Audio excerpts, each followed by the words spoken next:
E aí, dona Jana, qual que vai ser a abertura hoje, hein? Aberto. Caralho, ai, na moral, tu só Foi piora, boa. mano. Foi boa, Na não foi ruim. moral. Não, tu Não, não falou, foi ruim. pô, tive uma ideia boa zona pra abertura. Aí tu Eu faz achei isso. ótimo. Caralho, que Você quer que eu vergonha. faça de novo uma abertura mais chique, assim?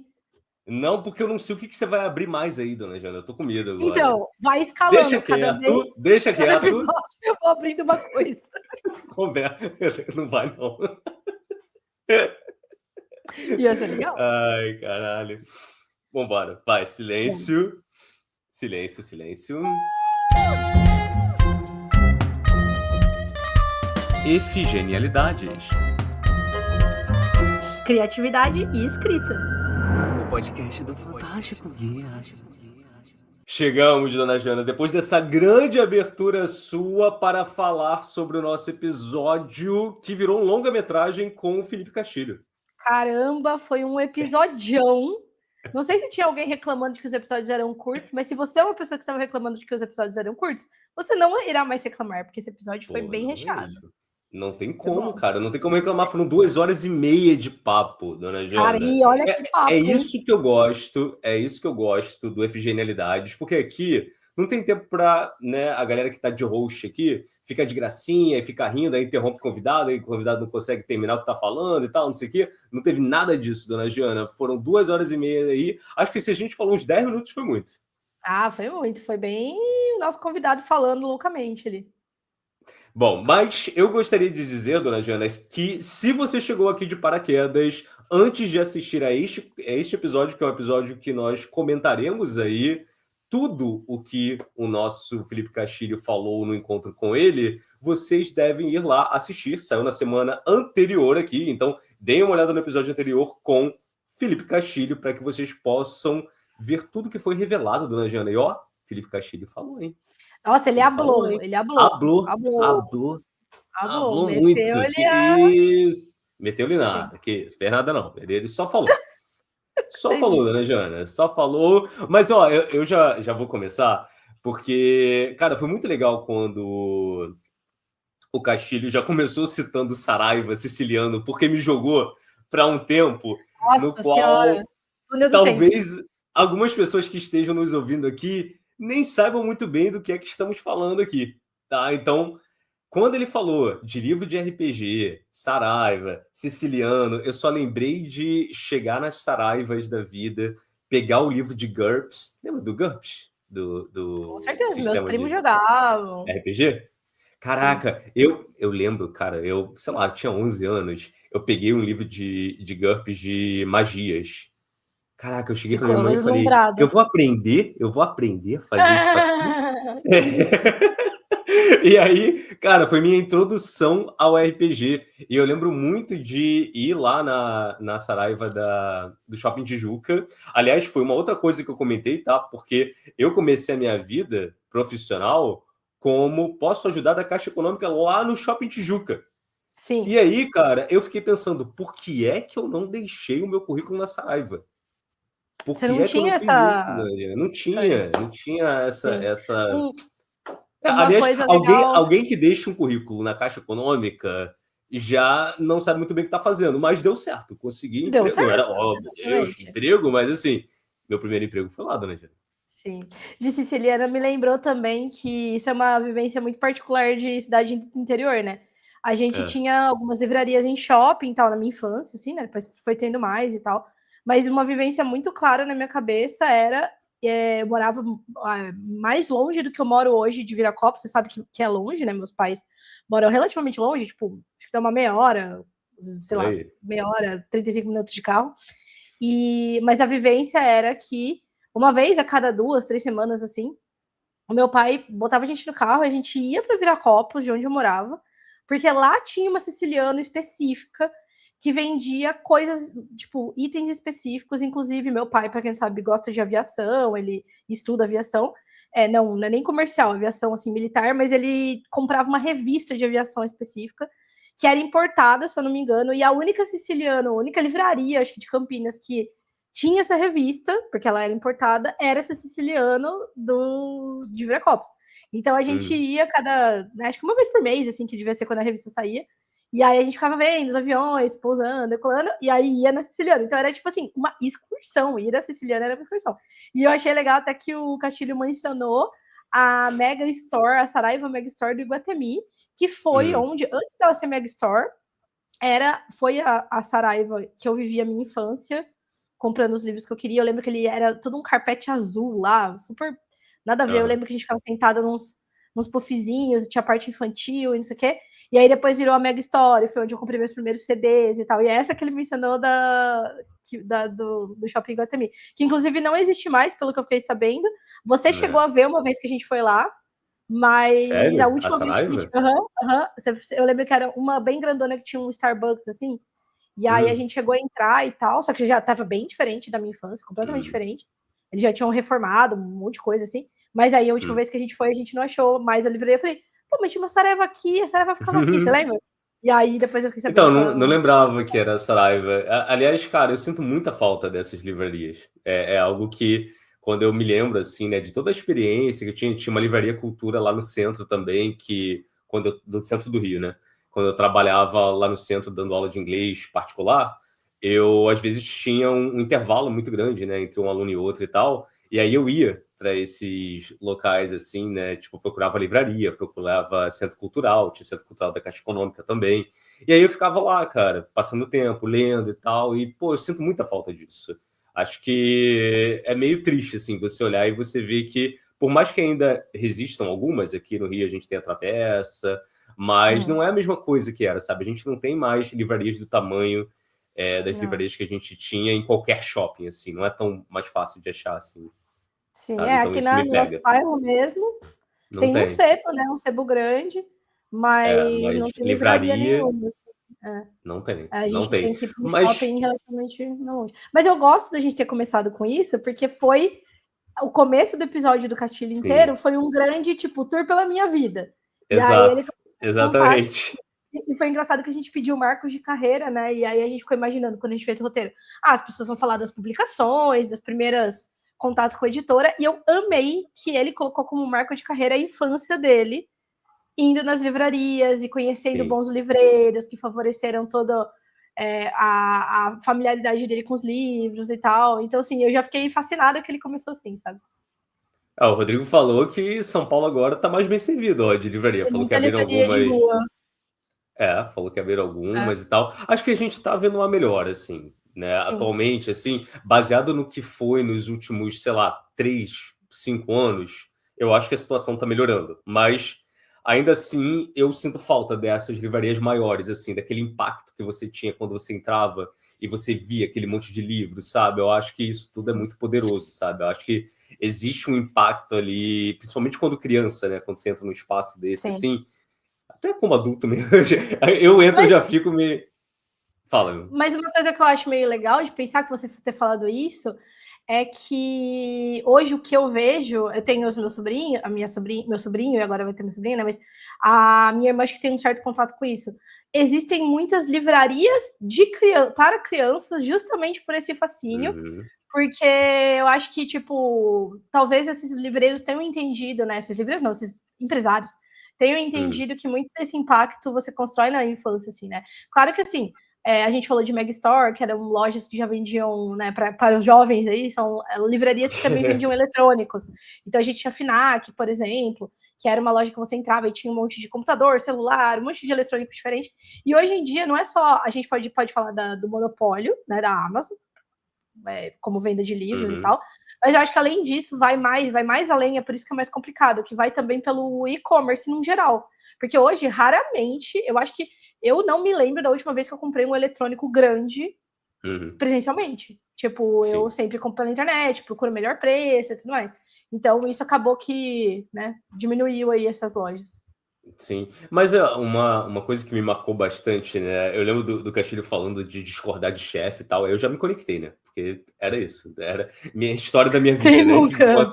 Enquanto trabalhador ali, era justamente ter essa postura de, né? Não discordar, mas assim, de você questionar, né? Certas Uhum. coisas e tal, o porquê de você ter que fazer alguma coisa ou não ter que fazer alguma coisa. Então, acho que esse perfil questionador é algo com o qual eu me identifico bastante E ele trouxe justamente esse momento como livreiro como sendo um marco, por quê? Porque ele traz a oportunidade de ingressar em uma editora, né? De trabalhar em uma editora. Ter E contato com aí, editoras também, né?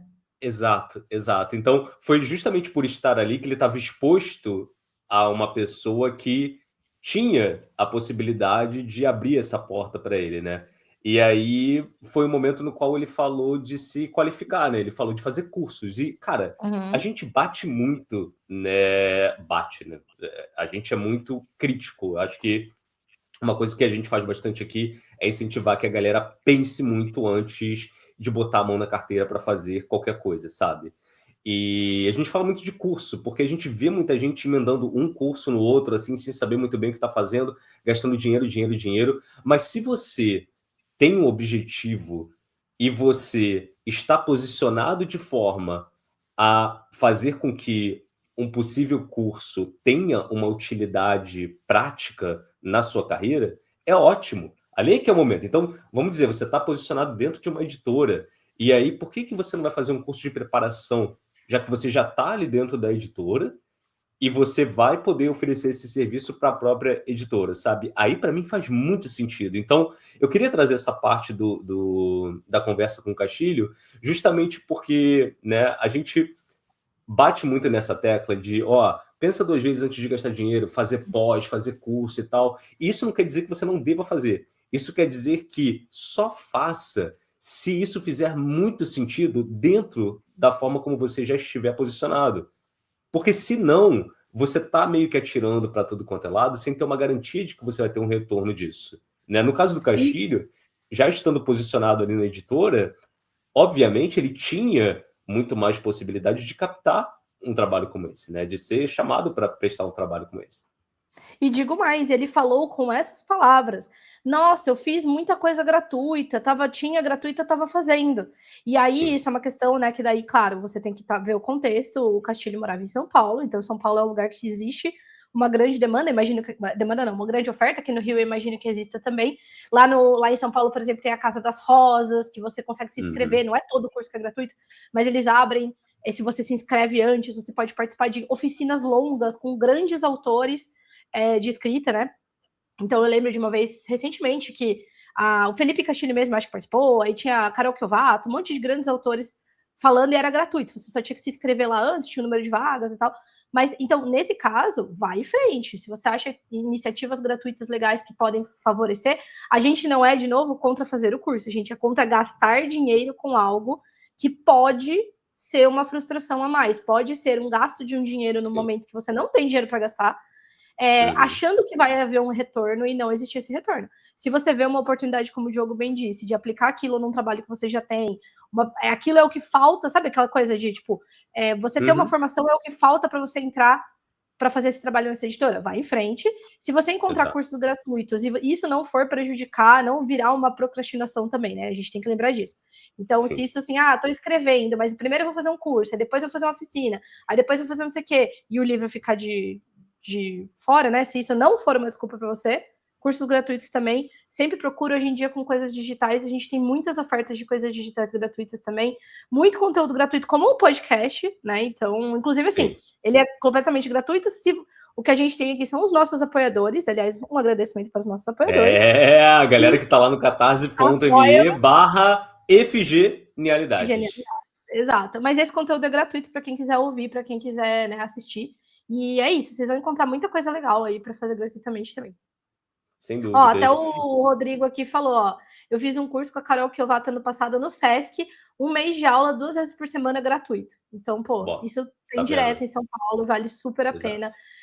Mesmo que não seja um grande curso de formação, mas esses cursos que você vai ter contato com escritores que já estão no mercado, que já escrevem, que já são experientes, tipo a Carol mesmo. Então, aproveita, isso a gente sempre recomenda, né? Se você estiver fora Sim. dos grandes eixos também, é isso que a gente falou de olhar um pouco na internet, que às vezes tem umas ofertas aí digitais bem legais também, os projetos. Então é só ficar de olho. E algo que o Castilho bateu muito na tecla também foi o quanto de rejeição a gente leva no começo, né? E ele mencionou muito isso, né? Essa frustração, Sim. sabe? De você tomar na cabeça, ser rejeitado, ser rejeitado, ser rejeitado. E eu falo assim, o tanto de rejeição que a gente leva no começo, só que esse começo, ele pode levar anos, né? Ele pode ser um começo aí que leve 1 ano, 2, 5 anos levando a rejeição. Então, é muito engraçado ver que ele chegou no momento no qual ele deu um basta, dizendo: tem um livro. No momento em que ele foi perguntado se ele tinha um livro disponível ali para poder mandar para a editora, né? Então, a oportunidade surgiu, ele não tinha, mas ele disse sim. Ele chegou lá e falou: não, tenho, com certeza tenho. A cara, exato. Segura aí, segura minha cerveja aqui. Pera aí. Segura minha E ele cerveja. fez isso várias vezes, né? Que tipo assim, você tem um livro? Ele tenho, não tinha o livro. Aí ele escreveu uma parte. E agora, cadê o resto? Ele, não, já tô terminando. Ele não tinha terminado. Ele foi lá e terminou. Mas eu queria puxar isso.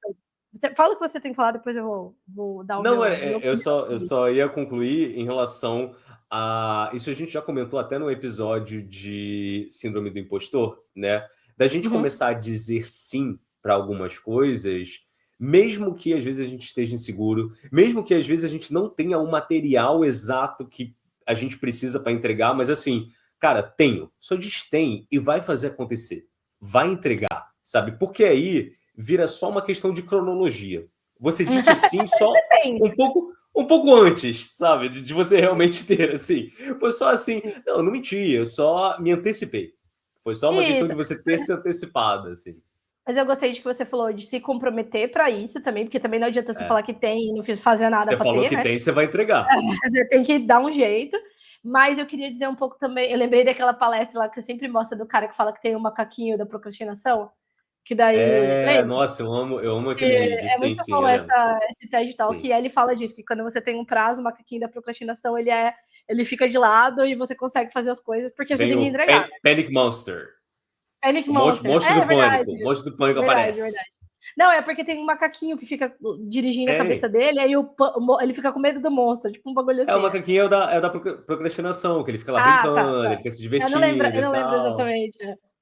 Mas eu ia falar uma coisa, que sim, fale sim se você não tiver, mas se você for uma pessoa que ouve os nossos conselhos, você vai ouvir o nosso conselho principal, que na verdade não é um conselho, mas é a nossa filosofia aqui, que é uma filosofia retirada diretamente do História Sem Fim, do Dragãozinho da Sorte, o Falcor, que fala o seguinte: esteja preparado que a sorte vai te encontrar.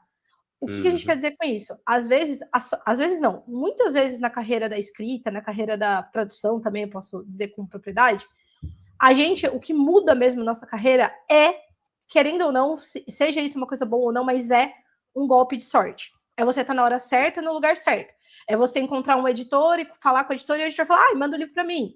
É você, sei lá, conhecer uma pessoa de uma editora e mandar um teste de tradução e ela conhecer seu nome. Só que não adianta você ter esse golpe de sorte se você não estiver preparado. O que significa isso? Não adianta você ter tido a sorte, o privilégio imenso de dividir um Uber com o editor da Companhia das Letras que vai poder comprar seu manuscrito e convencer ele de que seu manuscrito é maravilhoso e você não ter o manuscrito preparado a tempo de mandar para o editor. Então, assim, você precisa fazer a sua parte para que a sorte te alcance e você consiga usufruir da sorte, né? Claro que ainda dá para fazer esse tipo de coisa que o Castilho fez, aí não estava preparado, mas tenho todo o ímpeto, tenho a vontade, né, estou dedicado a isso, e isso vai dar certo. Show de bola, mas no grande âmbito das coisas assim, a melhor situação é você fazer a sua parte primeiro, sabe? Porque eu vejo que às vezes o escritor que está começando tem muito essa vontade, que acho que é normal, de passar o burro, não, passar o carro na frente dos bois, que é aquela coisa de assim, se você botar agora no Google lá o número de pessoas que procuram por como eu publico meu livro e o número de gente que procura como eu escrevo meu livro, você vai ver que provavelmente vai ter mais gente procurando como eu publico meu livro. E às vezes a pessoa está fazendo isso, está fazendo essa pesquisa, às vezes está até ouvindo o nosso podcast aqui querendo saber como publicar, sem nem ter um livro escrito. Então o que você não pode passar o carro na frente dos bois. Primeiro, o seu serviço é escrever. Depois, quando estiver pronto, ou estiver perto de terminar, aí que você vai começar a saga de procurar como publicar e tudo mais, e aí contar com a sorte nesses momentos e tudo mais. Mas caso isso aconteça, como o Diogo bem disse, fale que sim, mas se comprometa. Fale que sim, mas dê um jeito de realmente existir o que você prometeu, né? Senão você acaba queimando a sua sorte também. E eu lembro do Castilho comentando, né, que a primeira publicação dele foi em 2014, se eu não estou enganado. Né? Ele comentou lá. Só pra galera ter uma ideia, a gente está gravando esse episódio aqui 2 dias depois. Porque, como foi 2 horas e meia de conversa com o Castilho, Já geralmente a era gente quase 10 grava. da 11 da noite, hein? Não, já era quase 10, não era tão Quase tarde assim, 10. não. Mas assim, geralmente a gente grava esse episódio comentando a entrevista no mesmo dia. Só que assim, não deu, porque a gente queria mais que o Castilho falasse, sabe? Então, assim, a gente deixou ele falar, e aí a gente tá gravando 2 dias depois. Então, assim, se a nossa memória falhar, né, voltem lá e vejam qual é a informação correta. Mas se eu não tô enganado, ele mencionou, né, a primeira publicação dele ali em 2014. E aí o que bateu muito em mim foi essa questão da pressa, né? É, que alguns autores têm, né? De publicar, como você, né, acabou de trazer para a gente, né? A galera está muito mais preocupada com isso do que realmente aprimorar a escrita.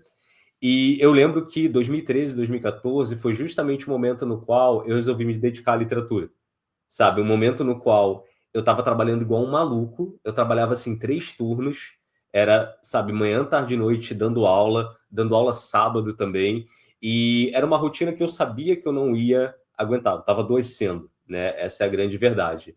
E ali foi o começo da minha estruturação para fazer essa transição para o meio da escrita, né?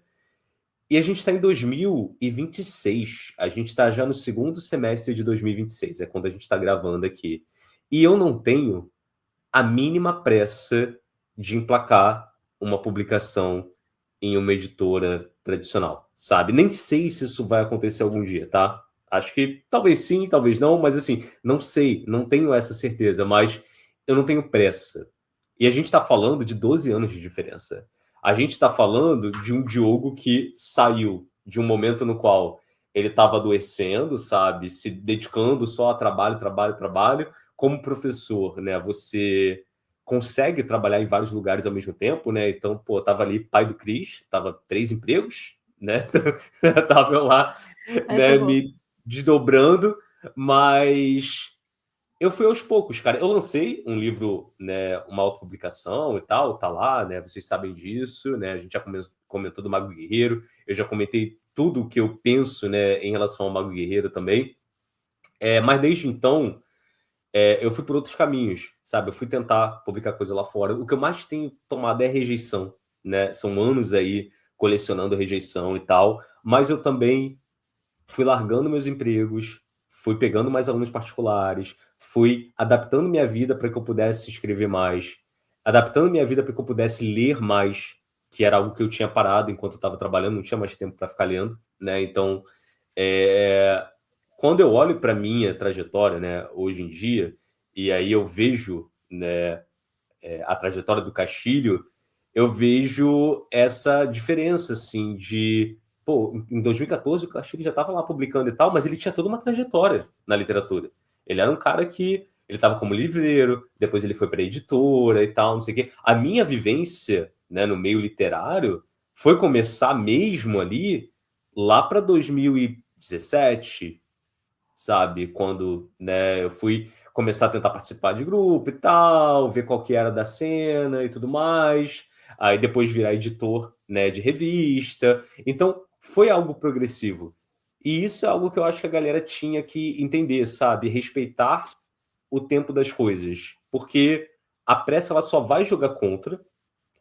Eu lembro do Castilho mencionar, né, desse começo, né, dele tá muito feliz o tempo todo e tal, e alguma galera fala, mas pô, o cara tá feliz o tempo todo e tal, e algo que ele comentou como sendo um ponto de atenção é justamente as pessoas com as quais você se associa, né? Com quem que você está se associando? E aí, Jana, eu acho que a gente tem 2 exemplos aqui. Eu acho que eu pequei pelo excesso de cautela que eu tive em me associar às pessoas, mas, assim, de certa forma, eu acabei me associando a você, por exemplo, né? Que é uma pessoa que eu não tenho arrependimento nenhum de ter me associado. Acho que até me associei bastante ainda, né, Jana? Foram várias Associou associações aí. uma associada Vai- intensa. Hard, associada hard que rolou aí. Isso. Mas, ao mesmo tempo, eu me mantive muito no lugar de observador, de olhar o que Uhum. a galera estava fazendo. E eu me beneficio muito disso hoje em dia, porque eu olho pra galera e eu sei. Sabe aquela coisa, eu sei o que vocês fizeram no verão passado?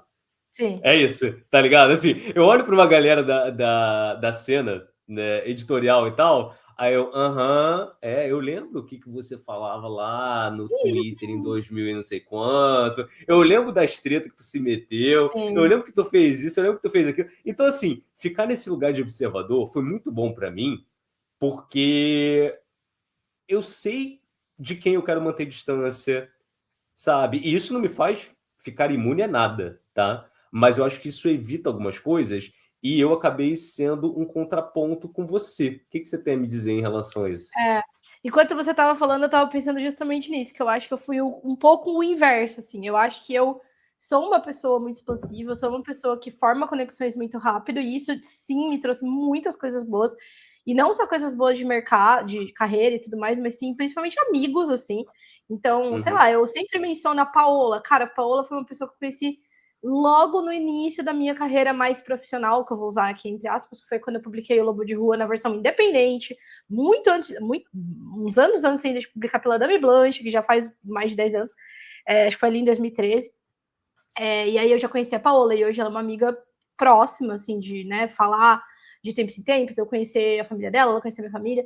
Então, eu acho que isso, de ter me associado a muitas pessoas, me trouxe muitas coisas boas, que talvez se eu fosse uma pessoa mais reticente, assim, um pouco mais fechada como você, eu não teria conhecido essas pessoas. Mas eu acho também que eu não vou dizer que eu me associei a pessoas das quais eu me arrependo, eu acho que não é muito isso o caminho, mas eu acho que eu atirei para todos os lados, assim, nessa ânsia uhum, de tentar estar em todos os lugares, assim, eu consegui hoje uma permeabilidade muito boa entre muitos círculos da ficção científica e da fantasia que eu adoro. Então eu sei que eu sou uma pessoa benquista em muitos lugares de pessoas que às vezes não têm nenhum contato entre si, sabe? Então, tipo assim, uhum, tem um grupo aqui de pessoas que não tem nada a ver com esse grupo aqui e eu consigo transitar entre esses dois grupos. Mas uhum, eu não caí, eu não cheguei a cair em como chama isso, em armadilhas ou nada do gênero, mas eu acho que eu tive alguns estresses que poderiam uhum, ter sido evitados se eu tivesse sido um pouco mais criteriosa.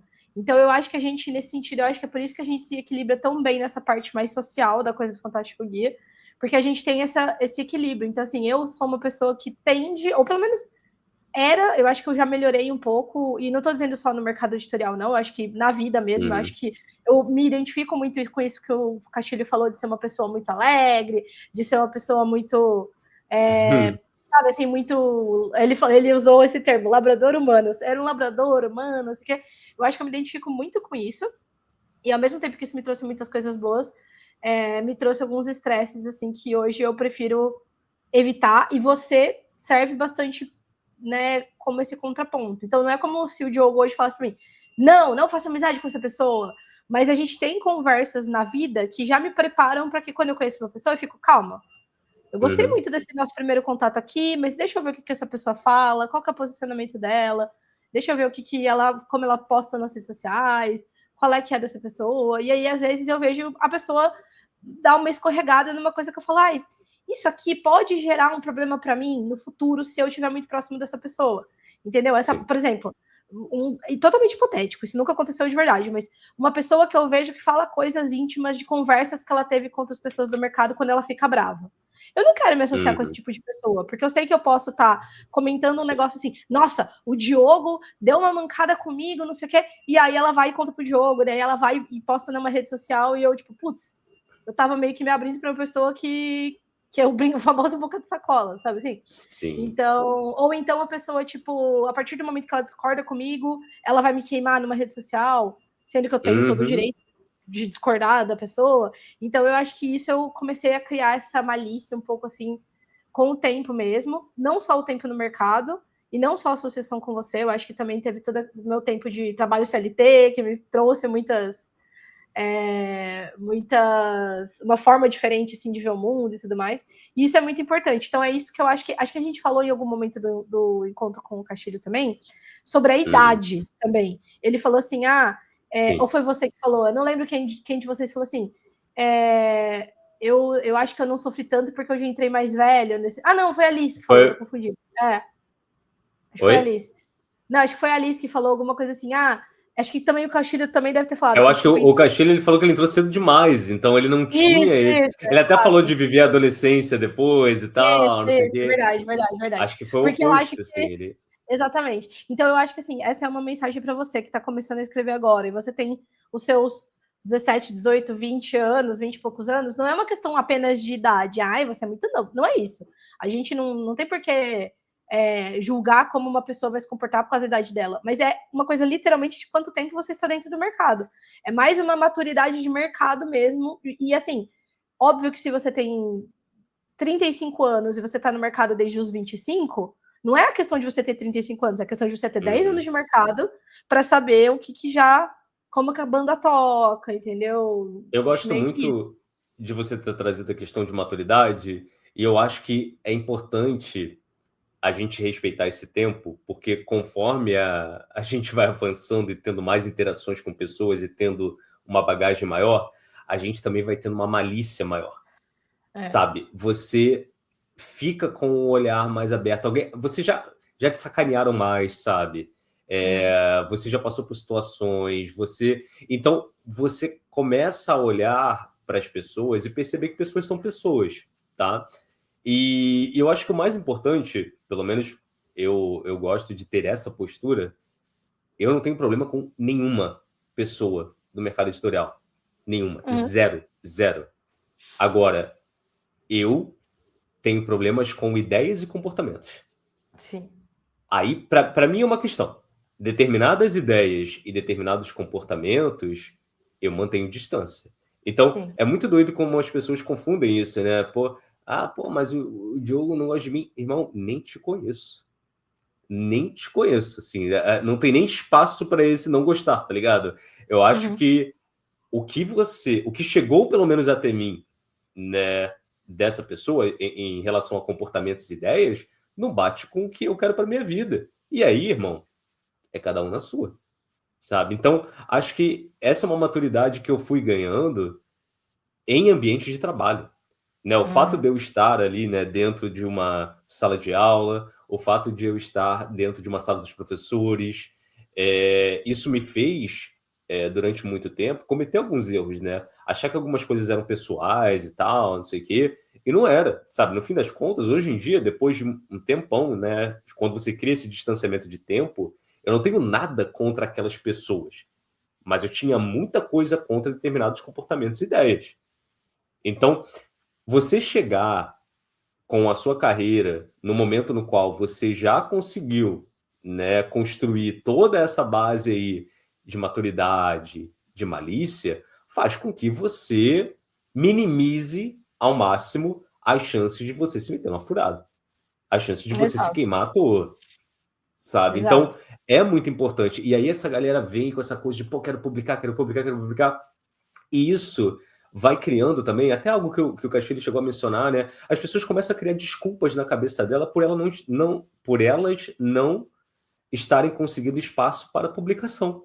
Mas não estão me publicando por isso, não estão me publicando por aquilo. Então, irmão, você sabe como funciona o mercado? Quantos anos você tem? Sabe? Como você se comporta?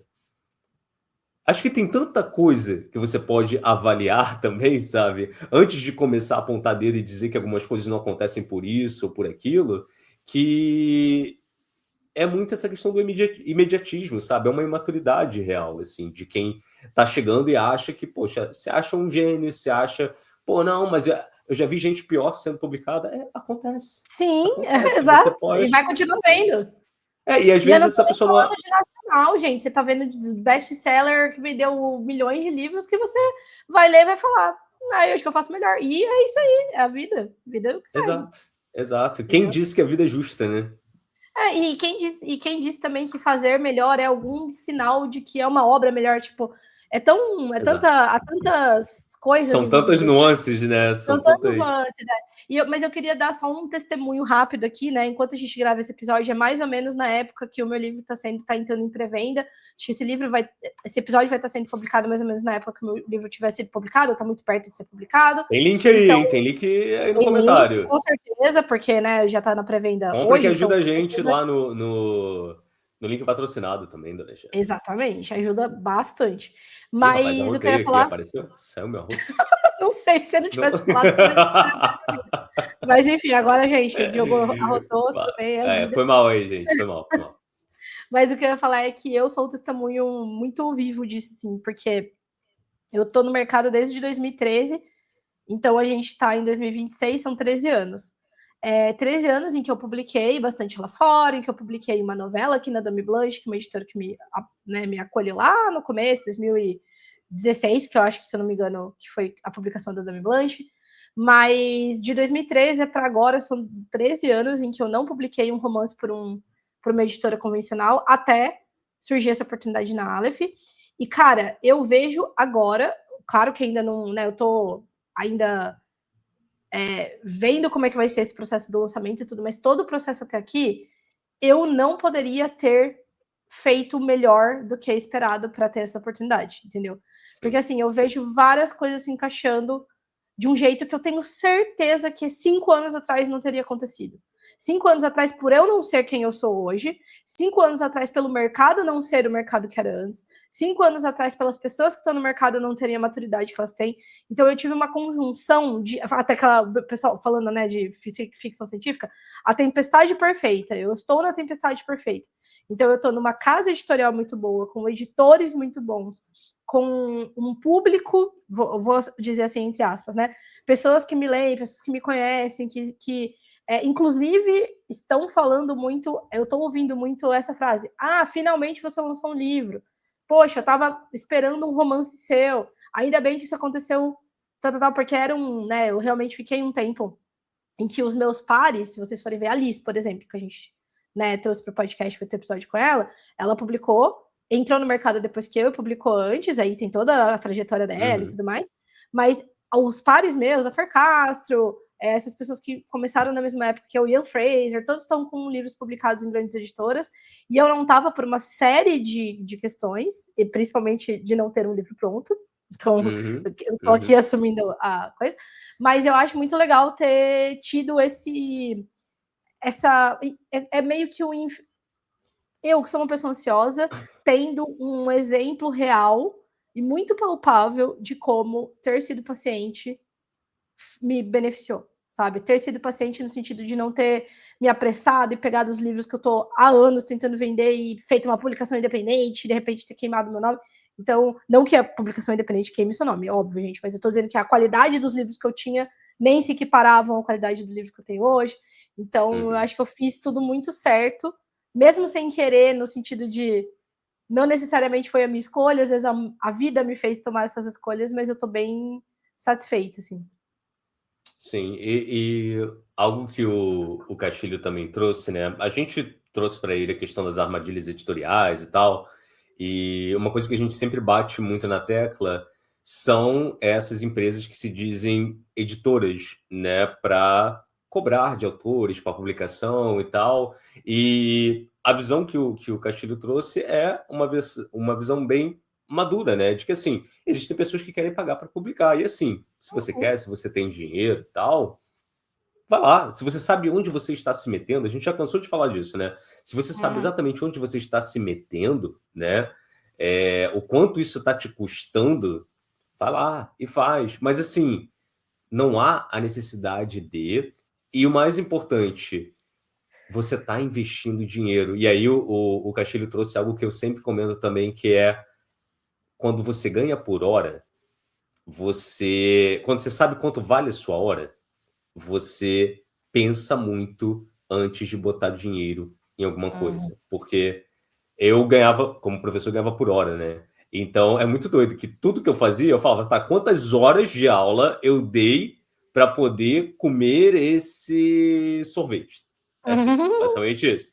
E, cara, eu lembro que, como professor de curso de inglês e tal, assim, não sei como é que tá a realidade hoje, mas eu acho que não tá muito diferente do que era, não. Tinha curso de inglês pagando R$ 10 a hora, R$ 15 a hora, R$ 20 a hora, sabe? Na cultura inglesa, eu ainda ganhava um pouco melhor. Mas, assim, um pouco melhor, não é tão melhor assim, sabe? Não era tão melhor assim. Então, cara, quando você começa a ganhar por hora, você começa a ter uma noção de quantas horas você teve que trabalhar para ganhar aquilo ali. E aí você imagina, cara, alguém que tá ganhando R$ 10 por hora, tá? R$ 10 por hora aí, dona Diana, faz uma conta aí. Uhum. Quantas horas essa pessoa vai ter que trabalhar para pagar, para lançar um livro, né? Uhum. Pagando, sei lá, Uma velha 2, empresa. 3, 5 mil reais. Quantas horas? Muitas É horas, muito, muitas é horas. É. muito, é muito. E Mais aí, horas até do que ele deve ter levado para escrever, eu suponho. então, e aí, algo que o Castilho trouxe, que eu concordo 100% eu acho meio, não sei se foi exatamente isso que ele falou, tá? Novamente, tem um episódio lá, vocês deem uma olhada, mas eu vou trazer como uma visão minha. Eu acho muito complicado você pagar por algo e ainda ficar devendo. Ou seja, você pagou por algo, mas você ainda tem que entregar o texto, você ainda tem que fazer o coisa. Algumas editoras vão cobrar que você vá para evento para vender.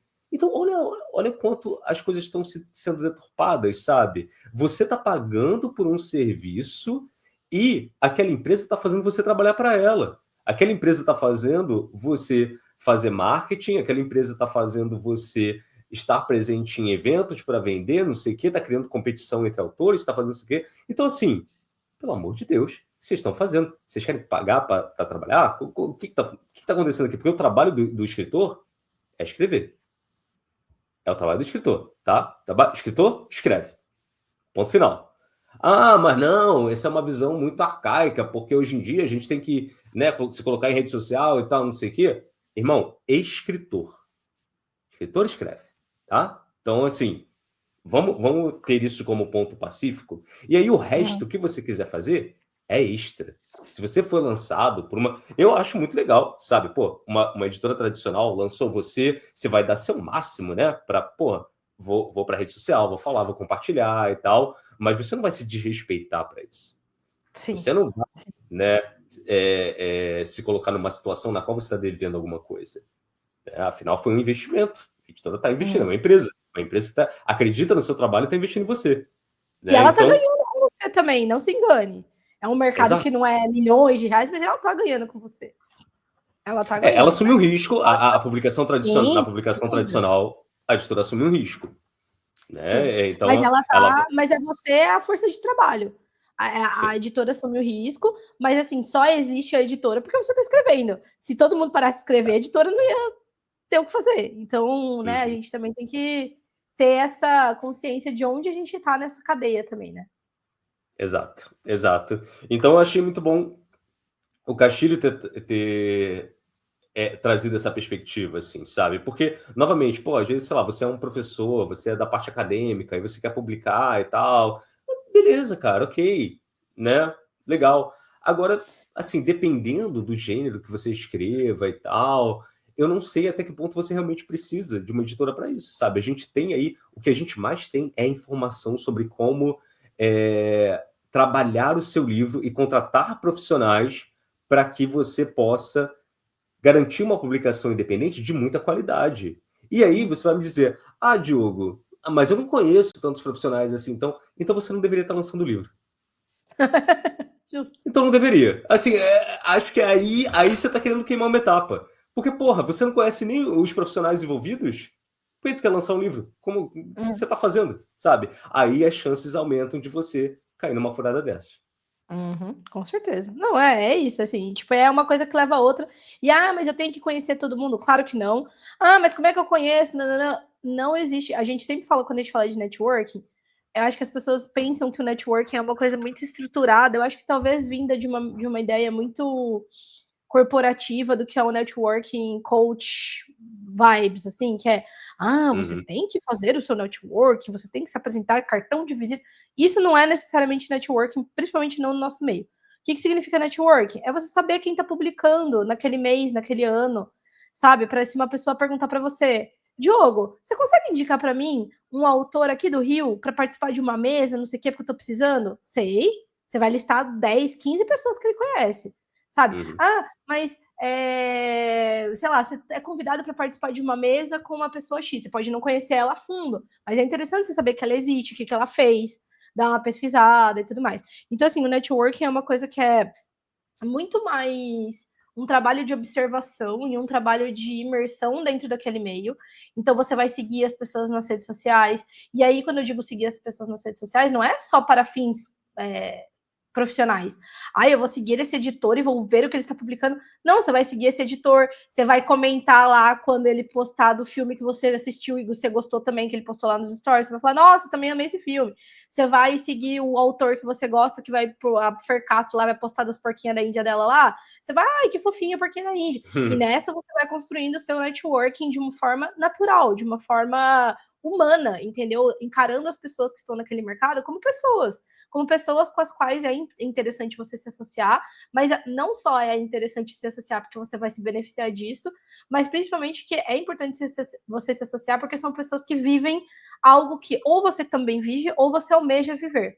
Se você almeja viver uma realidade, a melhor forma de você se aproximar dessa realidade é estando perto de pessoas que já vivem essa realidade.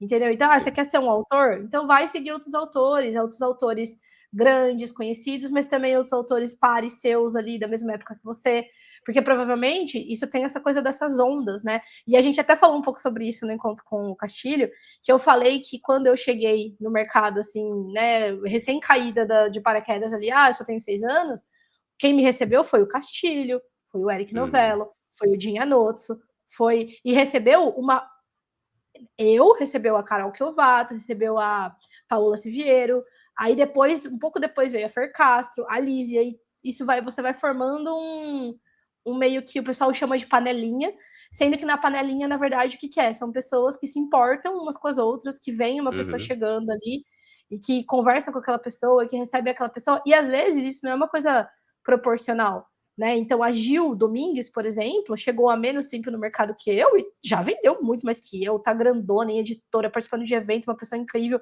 Se você vai conversar com ela, ela é uma pessoa super querida e tudo mais, e ela sabe quem que tá publicando, ela sabe quem que tá. Então, você vai criando essa grande rede, assim, de pessoas que você vai conhecendo e se associando, não por esperar algo em troca delas, mas porque é importante você estar cercada de pessoas que vivem aquela realidade que você vive ou que você quer viver. Sem dúvidas. E aí eu acho que a gente pode também já trazer a parte na qual o Castilho menciona a importância de você ter alguém que entenda a sua rotina, sabe? Se a Nossa, gente está sim, falando, né, disso sim. de compartilhar a realidade e Convivência. tal, porque, cara, a rotina de escrita não é uma rotina fácil. Você vai passar ali finais de semana escrevendo, você vai escrever de madrugada, você vai escrever. É claro que isso vai variar, né, de pessoa para pessoa, de momento para momento, mas assim, se a pessoa que está ao seu lado, né, se você tem alguém ao seu lado e essa pessoa é sua companheira mesmo, você tirou a sorte grande, sabe? Se é uma pessoa que não vai ficar encrencando com você, sabe? Se é uma pessoa que só vai entender quando você chegar e falar, pô, eu não vou no aniversário hoje não, lá do fulano, porque hoje eu vou ficar escrevendo. Cara, acontece. A E gente não já é só fez isso. parceria, parceiro, parceira, mas sua família também, né? Então é muito Sim. privilégio você ter uma família que, né, acho que as nossas famílias, tanto a minha quanto a sua, elas têm muito isso em comum. Elas não só apoiam a gente, né? Então agora meu livro está em pré-venda, aí a minha família fez compartilhou e tudo mais, a família do Diogo compartilhou e tudo mais, né? Uma coisa bem legal. Mas mais no dia a dia tambem, né? Da gente virar e Uhum. falar, por exemplo, para a mãe do Diogo, agora hoje à noite a gente tá gravando, e ela sabe, ela tá avisada, ela não vai, mas eu fiz uma comida, vocês não querem vir jantar? Não, hoje a gente tá gravando, sexta-feira à noite, a gente tá gravando podcast, e a escrita é muito isso, só que mais frequente ainda, né? Porque a gente escreve o tempo todo ali, pra gente escrever um livro, você tem que escrever muitas vezes, você vai ter que sentar muitas vezes ali, e não significa que é para você anular a sua vida, obviamente, né? Então tem Sim. isso, você tem que ter o seu momento também de fazer o que você gosta, e se socializar faz parte disso, é importante que você tenha esse momento também.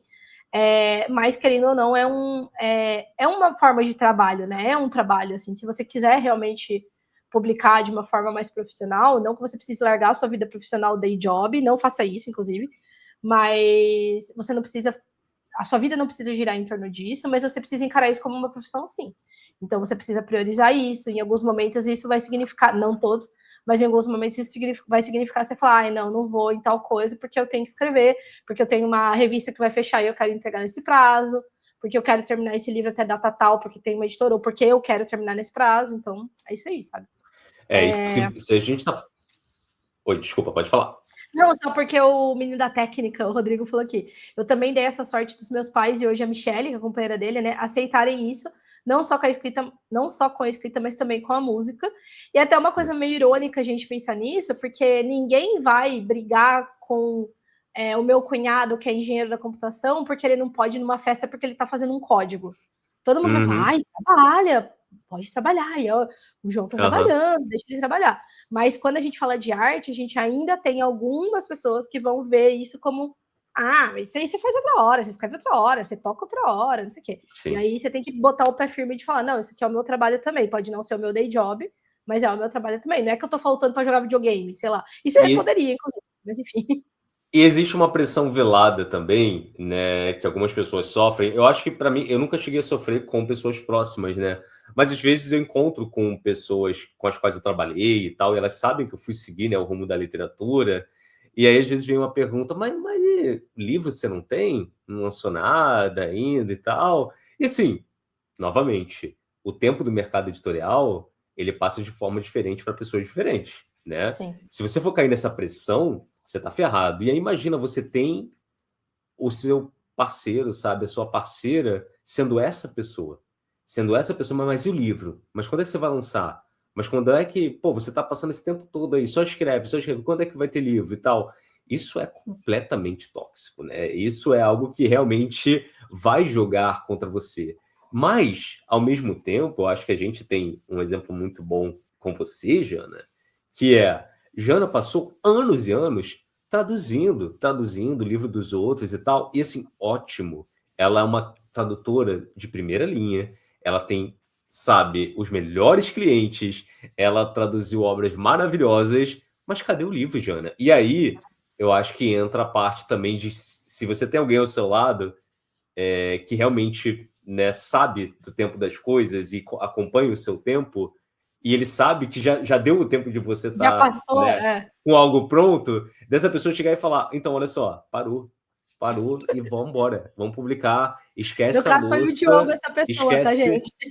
Não, nem falei, nem me pronunciei. Mas assim, eu lembro de você no concurso do TikTok, no né, TikTok. que você foi finalista lá, aí você tinha um mês para escrever coisa, eu falei, cara, esquece tudo. Eu vou fazer tudo. Eu era alimentada, o Diogo lavava a louça, assim, porque ele já faz isso, né? Já cuida da meio a meio, a gente cuida bem dividido. Metade eu já fazia, eu só peguei outra metade. Você pegou outra metade, exato, e aí ele, não, vai escrever. Mas não só isso, né? Tipo, ter essa pessoa, inclusive um apoio financeiro, sabe? E quando eu digo apoio financeiro, não é que o Diogo pagou minhas contas e nada do gênero, mas a gente teve um momento de sentar e falar, essa é a nossa situação financeira, podemos arcar com isso, com você parando de pegar X traduções e tudo mais por esse período. Vamos estar gastando uma reserva de emergência minha, uma reserva de emergência do Diogo, a gente teve essa conversa, e aí a gente tem um acordo que cada vez que um surta por questões financeiras, cada vez que um fala, meu Deus, que loucura foi essa que a gente fez, nós vamos morrer, todo nosso dinheiro vai para o lixo, e a gente fala, não, tá tudo sob controle, a gente conversou, a gente tá... Lembra? Aí o outro fala, é verdade. Aí na semana seguinte, a vez do outro dá uma surtada, mas a gente tem esse equilíbrio, porque se os dois surtassem sem controle, a gente já teria desistido e aí a gente não teria conquistado muitas coisas que a gente conquistou já, entendeu? Exato, com certeza. E eu acho que, para finalizar, eu queria juntar, né, 3 coisas que a gente acabou comentando, que é essa coisa de viver de escrita, né, que muita gente tem esse sonho, não, vou viver da escrita e tal. E aí a gente também falou de rede social, falou de best-seller e tal. E, assim, rede social, gente, a gente não vai ficar se aprofundando em todas as conversas, porque, assim, vocês sabem a nossa postura, vocês sabem a minha postura, vocês sabem a postura da Jana, né, em relação à rede social e tal. Então a gente não quer ficar chovendo no molhado, né? Dá uma olhada no episódio com o Castilho para ver o que ele teve, o que ele trouxe para a gente lá, né, durante a conversa. Mas sobre viver de escrita, eu gostei muito que o Castilho ele foi muito, eu usei até essa palavra, ele foi muito generoso, não só nesse aspecto como um todo, né? Ele realmente se abriu, ele realmente falou sobre vivências ali, sabe, que ele teve. Números, inclusive. Números, se expôs, sabe, de uma forma positiva, assim, sabe? Isso eu acho que a gente tem que considerar isso como generosidade, sabe? Quando a pessoa está aberta a falar claramente sobre como as coisas funcionam, né? Porque, novamente, a gente está falando de rede social, o que mais tem é a galera que finge sucesso em relação à escrita, e aí inventa prêmio, e aí é prêmio de não sei o quê, é prêmio de não sei o que lá, e é não sei o quê. Nada contra prêmio, novamente, mas assim, se você tem necessidade de você dizer que você é o melhor de não sei onde, para mim isso já diz muito, sabe? Para mim isso já comunica muito do que você não é, Uhum. sabe? Então, viver de escrita é muito difícil. O Castilho, novamente, ele falou de números, então dê uma olhada no nosso episódio lá, mas a gente também falou de números de uma forma muito semelhante lá no nosso Guia dos Escritores Perdidos, que tem link aí embaixo, então vocês podem ler. Deve estar, acho que está R$ 9,90, né, lá na Amazon, então, assim, super acessível, vocês podem dar uma olhada também. Mas a verdade é que, para viver de direito autoral, você tem que vender coisa de centenas de milhares todos os anos. Todo ano. Eu acho que esse que é o ponto. Eu acho que não adianta você olhar para números que são uma ocorrência na vida daquele autor. Porque assim, a gente não tá falando de um Dan Brown, gente, que o Dan Brown tá vendendo milhões todo mês, tá ligado? Então, não tô falando de nada grandioso, a gente tá falando de um Paulo Coelho, a gente tá falando. Né? Mas assim, se a gente for pegar a Socorro Racioli, recentemente ela divulgou que ela vendeu 1 milhão de livros. A Socorro Racioli tá no mercado há pelo menos 10 anos. Então, você entende que foi uma coisa construída, e não estou dizendo que ela construída a ponto de, eu tenho que estar 10 anos para vender 1 milhão, não. Mas estou dizendo que esse 1 milhão de livros não é tipo, vendi 1 milhão de ontem para hoje e todo esse dinheiro caiu aqui no meu colo. O dinheiro desses 1 milhão de exemplares que ela vendeu estão caindo aí, estão pingando, e o Felipe falou muito, muito sobre isso, né? Você pode até se organizar, mas você tem que saber que você vai receber a cada 6 meses. Então, assim, quem pode se dar o luxo de receber dinheiro uma vez a cada 6 meses e viver 6 meses com aquele dinheiro? Tem que ser muito dinheiro, né? De uma vez. E aí é assim: o Castilho falou: você escreve uma série, o segundo livro da série sempre vai vender menos. Então, se um ano você vendeu o livro 1, tá vendendo o livro 1, ele continua vendendo, mas daí você no ano seguinte você tá vendendo o livro 2 e o livro 1 tá vendendo menos, você consegue manter o ritmo, o mesmo padrão de vida, por exemplo, que você conseguiu quando o livro 1 vendeu 10 mil, 20 mil exemplares de uma vez? Então, assim, é uma matemática muito incerta. E eu acho que, na verdade, a gente não falou disso no episódio com o Castilho, mas eu queria só amarrar isso, que é, você pode fazer quantos cálculos você quiser no mercado para ter previsões. Ontem mesmo a gente estava aqui falando, quantos livros eu preciso vender para pagar meu adiantamento? Aí a gente fez um cálculo ali meio de papel de pão, só para ter uma noção e tudo mais. Você pode fazer quantos cálculos você quiser. Mas a grande verdade é que a escrita, ela não garante, nada é garantido. Você pode ter vendido um monte de livro e aí de um dia para o outro, sei lá, cara, você posta alguma coisa na rede social e você é cancelado por uma coisa boba que você nem tinha culpa, e aí você não vai vender mais pelo ano seguinte. E aí? Que se você estiver dependendo do seu livro, você faz o quê? Ou então, sei lá, dá uma louca no mercado, papel, de repente, agora tem que ser importado. Isso já aconteceu na nossa vida recente, dos livros, né? Eu, da minha adolescência, na sua adolescência, no jovem adulto, a gente comprava livro a 20, 30 reais na promoção, às vezes livro 15 reais na promoção. Isso não existe mais. Hoje o livro custa 30, 40, 50, 60, 70 reais. Então, por quê? Porque papel mudou. Então, assim, a gente não pode. Nada é garantido. Acho que é isso. Nada é garantido. Nada é estável. Tudo pode acontecer. E você não pode, nenhuma pessoa, a gente recomenda que viva com esse nível de instabilidade financeira, né? Então, assim, você pode ter o seu DA sendo um incremento muito interessante na sua renda e tudo mais, mas você tem que ter planos aí para garantir que você não dependa do quanto que vai vir ali de DA a cada 6 meses, né? Sim, e o Castilho até mencionou, né, sobre lista de best-seller e tudo mais. Até as listas mais confiáveis, elas podem, de alguma forma, sofrer ali algum tipo de distorção, né? Algum tipo até de manipulação. Verdade, ele contou um né? caso, verdade.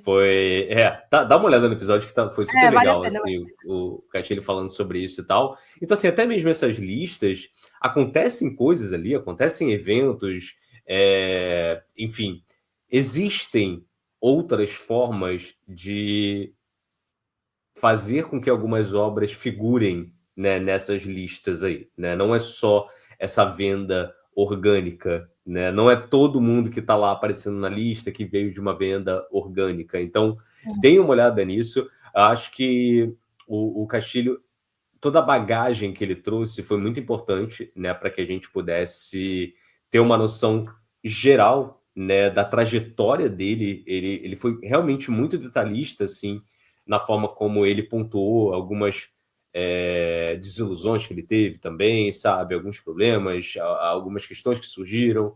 É um episódio muito rico, é um episódio muito generoso, e eu acredito que a gente tenha começado assim com o pé direito, sabe? A gente tá realmente no momento. Até agora a gente gravou episódio com o Castilho, gravou episódio com a Liz também. Então, assim, a gente tá muito feliz com essa temporada 2. E aí a gente Sim. quer agradecer a todo mundo que tá ouvindo, mas é claro, a galera que apoia a gente, a galera que tá lá, né, no catarse.me, no FGNalidades /FGNalidades, a galera que chega junto com a gente é muito importante na hora de fazer isso acontecer, sabe? Porque a gente tem aqui o Rodrigo com a gente tem o Jorge com a gente, né? Ajudando em toda a Trabalhando pra parte de... caramba. Pô, entregando muito, sempre presentes aqui, tá? Vocês não estão vendo eles, mas a gente tá, né, com Sim. eles aqui sempre, e é sempre um prazer, a gente tá sempre muito feliz.